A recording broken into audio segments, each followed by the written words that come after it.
Welcome guys. हमारा जो unit है वो है hereditary and evolution. Class 10th biology की मैं बात कर रहा हूँ। हेरिडिटरी एंड इवोल्यूशन नाम का हमारा यूनिट है।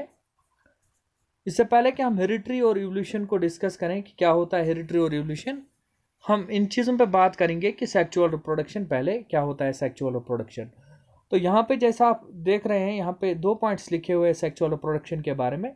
The mode of reproduction that involves 2 individuals, one male and one female.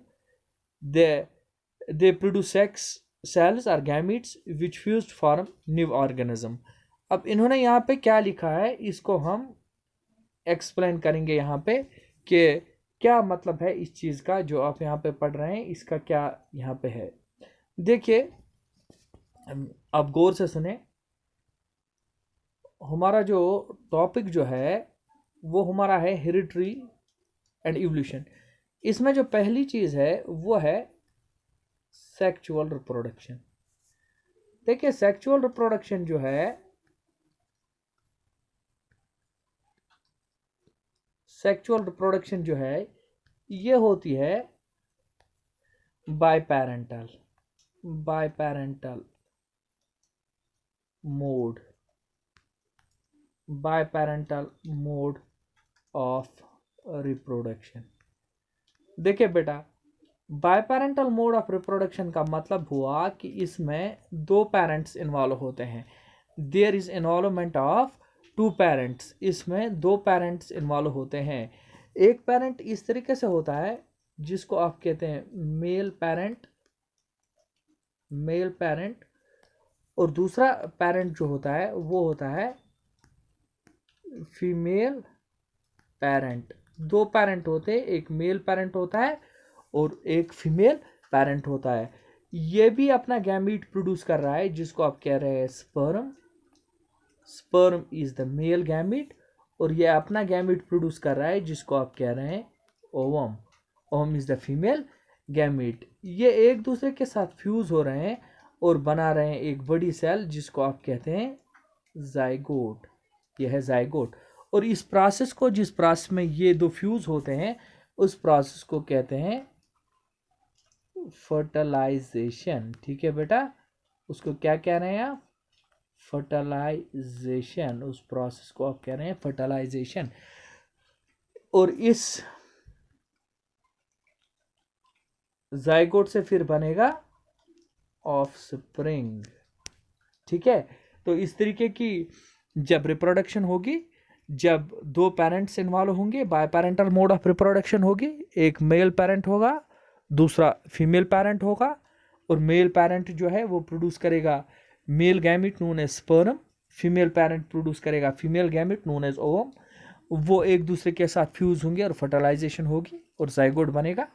इस प्रोसेस में जाइगोट से फिर ऑफस्प्रिंग बनेगा।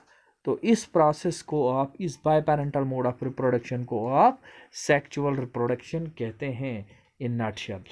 इसके बाद जीन्स की बारी आती है। जीन्स क्या होते हैं? देखिए, यहाँ पे आप लिखा हुआ पाएंगे, gene is the functional unit of hereditary. Every gene controls one or several special and particular characteristic features in the living organism.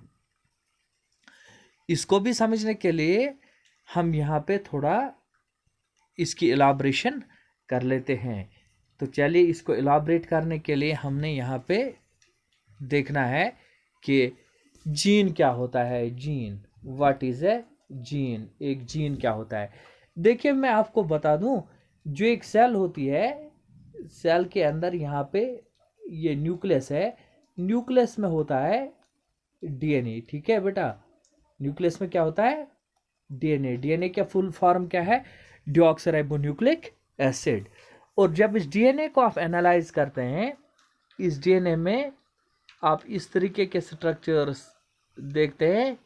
जब सेल डिवाइड होती है, आप इस तरीके के स्ट्रक्चर सेल में देखते हैं जिनको आप कहते हैं chromosomes. You call those very structures as chromosomes.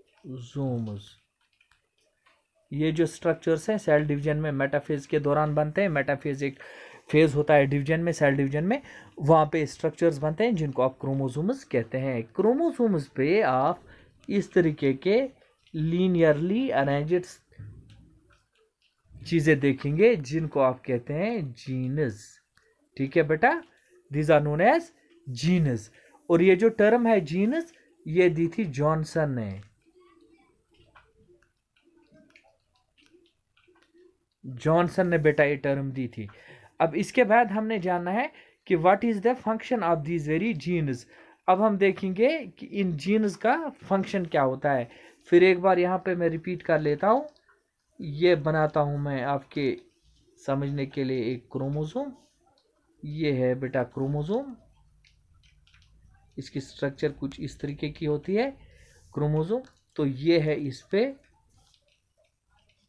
ठीक है बेटा, ये है इस पे जीन्स। क्या है ये है जीनस।